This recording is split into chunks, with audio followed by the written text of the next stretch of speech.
दोस्तों हम जब भी कहीं से भी लोन लेते हैं, चाहे बैंक हो, एनबीएफसी हो या फिर कोई एप्लीकेशन, वहाँ पे हमको काफ़ी सारा मोबाइल नंबर देना पड़ता है, जिसमें से आपका खुद का नंबर होता है, प्राइमरी नंबर, उसके साथ एक ऑल्टरनेटिव नंबर भी होता है। तो इसके अलावा भी कुछ नंबर देना पड़ता है जिसको हम रेफरेंस नंबर कहते हैं। उसमें से आपका कोई फैमिली मेम्बर का भी नंबर हो सकता है या फिर आपका कोई फ्रेंड या फिर रिश्तेदार का नंबर भी हो सकता है वहाँ पे। अब दोस्तों सवाल ये बनता है कि अगर आप कभी भी लोन नहीं भर पाते हो तो क्या जो आपका रेफरेंस नंबर जिसका आपने दिया है, क्या उसके ऊपर कोई लीगल एक्शन हो सकता है या फिर उनका कोई सिविल डाउन हो सकता है, या फिर लास्ट सिनारियो कि आपका पैसा क्या उनसे कलेक्शन एजेंसी वाले रिकवरी कर सकता है। सो दोस्तों इस वीडियो में मैं सारी इन्फॉर्मेशन इस बारे में बताऊंगा, साथ ही साथ बताऊंगा ऐसा कौन कौन सा सिनारियो है जहां पे अगर मेन बोरोअर जिसने लोन लिया है वो लोन नहीं भर पाते तो जो दूसरा पार्टी है उसका सिविल खराब हो सकता है, उसके ऊपर रिकवरी हो सकता है, उसके ऊपर लीगल एक्शन हो सकता है।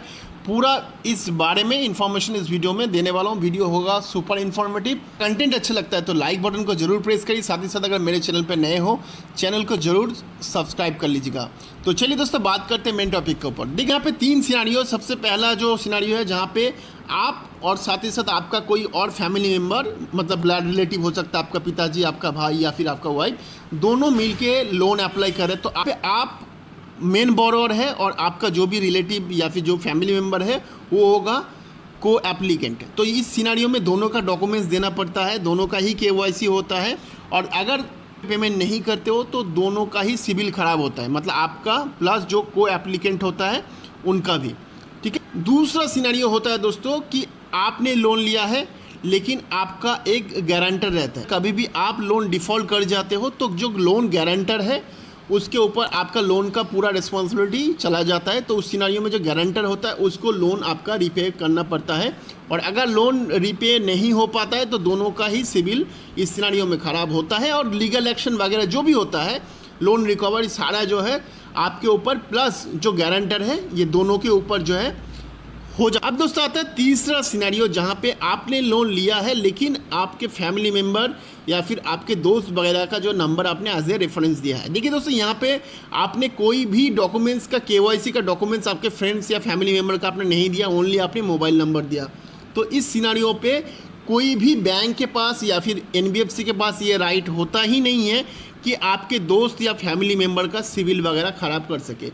दूसरा, लीगल एक्शन नहीं हो सकता, किसी भी हालत में नहीं हो सकता, क्योंकि वो रेफरेंस नंबर है, ना कि को एप्लीकेंट या फिर लोन गारंटर है या फिर उन लोगों ने कोई पेपर पे साइन किया है। तो उस सिनारी पे अगर आप लोन डिफ़ॉल्ट कर जाते हो तो आपके रेफरेंस का कोई भी रिस्पॉन्सिबिलिटी नहीं बनता है।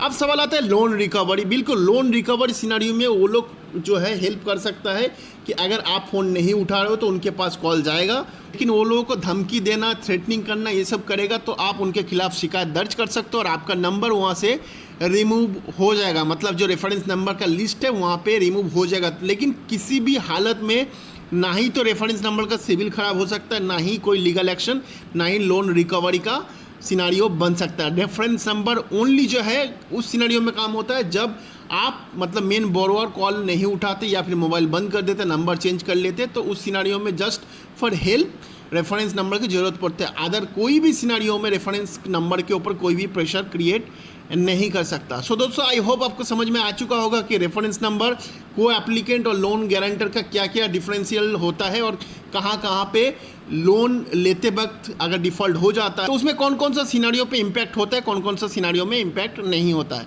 सो दोस्तों हम मिलते हैं अगले वीडियो में ऐसे ही कुछ इन्फॉर्मेटिव टॉपिक के साथ। तब तक अपना बहुत सारा ख्याल रखिएगा। जय हिंद, वंदे मातरम।